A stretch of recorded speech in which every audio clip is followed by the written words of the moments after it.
Today I'm going to take you through some of the Trackman technology, some of the information that can be gleaned from using Trackman and why it's so superior to those more conventional golf lessons that I gave for 25 years prior to this. You know, there are some who've expressed this notion that, well, I really don't know what all those numbers mean. I don't even know how to look at myself, so it really doesn't do me any good. I'm among the uninitiated. I don't know how to use it. Well, fortunately, all that matters is that from the outset, your instructor knows how to use it, and they can shed some light on this for you, and so it becomes eventually very meaningful for you as well. Now, let me take you through. I've already gone through video with this a little bit. I'm just going to dim the light so you can see a little bit better. I hope that does it. But let's get into the numbers. Now, my eyes are constantly shifting back and forth depending on what it is I'm trying to work on with a student. And I'm just going to shed a little light on this so that you can have a better understanding of what we're looking at and why these numbers are so important. Left to right. And then again, depending on what I'm doing, I don't necessarily always read these left to right. I might not look at these numbers at all for an entire lesson because something else has my attention. Any one of these numbers can become very important independent of the others. That said, oftentimes when you get one or two data points in a better spot, the others tend to improve also. But I'll get into that later. Carry, how far did it go? That ball went 172 yards in the air. Now, what's the total distance? 180. Now, that's trying to say that it would have, based on the spin rate and the launch angle, it would have gone another 8 yards if it hit a fairway, not a green. Because you're trying to throw a dart with a green and make it stop. And so another 8 yards is not usually desirable. And so this is indicating that if it had hit a fairway, it would have gone another 8 yards. Likely that's all the distance I would have gotten if I hit a green. It would stop right where it was, maybe even back up. Attack angle, what's that? Well, with an iron, any student of the game knows that we're trying to strike down a little bit. And that just goes to show you that I hit 5 degrees on the descent, 5.4, meaning the club was traveling down at an angle of 5.4. If you're swinging up on the ball, if this is a positive number, that means you're catching it on the ascent.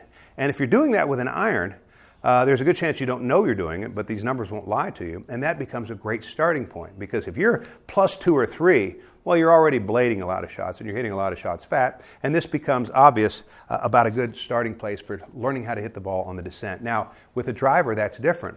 The ball's teed up. We're trying to reduce backspin. And so we do want to catch the ball on the ascent. And so depending on what club we have, and always, this number is important. All right, but again, only if it's off. If it's already on, if you're doing well in that regard, there's no need to focus on it.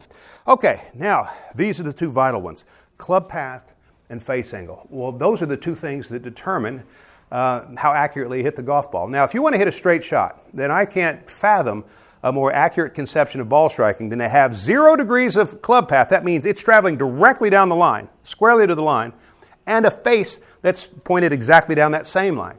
So club path indicates whether or not the club is moving out to the right, is perfectly square, or left. Now, mine is 1.2, and that means to the right. It's a positive number. It's 1.2 to the right. So my club, as I hit this golf ball, was moving out to the right 1.2 degrees.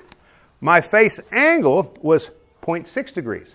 And so that's why, as you look over here at my little tracer, it's almost a straight shot because those numbers are almost at 0.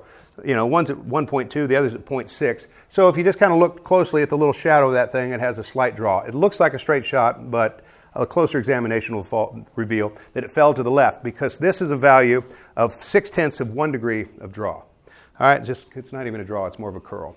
All right, let's get into spin rate a little bit. Now, this becomes important, especially when you're fitting someone with a driver. Your spin rate and your launch angle means the world in terms of getting the right driver for you. What we're looking for, and I'm sorry that these numbers are so far up, but I just hit an 8-iron. With a driver, we want that spin rate to be somewhere between 2,000 and 2,600.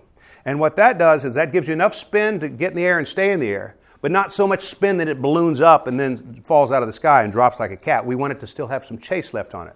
So between 2,000 and 2,600 is right for most people in terms of spin rate. And what do you do when you do a driver fitting? You just try different shafts and heads until you find the one that gets you in that range and at the same time have a launch angle between 10 and 14. And when we can match you up, when you're spinning somewhere between 2,000 and 2,600, have a launch angle of between 10 and 14, and hit it in the middle of the face when achieving both of those, we found pretty much the driver for you. Now, what is smash factor? Smash factor has to do with how much energy went into the shot. You know, club head speed alone doesn't do it. You've got to hit that ball solid. So you've got to hit it somewhere near the middle of the face, and you've got to release as much energy as possible. And when you have a smash factor of 1.50, that's the best that golf club can deliver. And now let me tell you how that factors in. It's 1.50 means that you successfully hit a ball where the ball left the club going 1.5 times the speed that the club was traveling.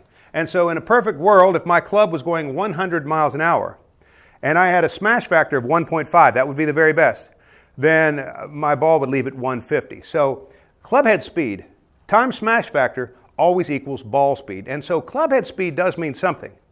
But ball speed in the end means the most, because it doesn't matter what your club head speed is if you don't hit it solid and you don't achieve a pretty good smash factor. Now, I hit that one pretty clean with this 8-iron, but you're never, generally speaking, going to get a 150 with an iron shot because of the loft. It necessarily is to some degree a glancing blow. With a driver, you can have 10 degrees at loft and have that thing leave at 10 degrees, that same 10 degrees, and so you tend to get a greater smash factor with a driver or a less lofted instrument to begin with, okay? And so those are the things. Spin axis, this also has to do with fitting clubs.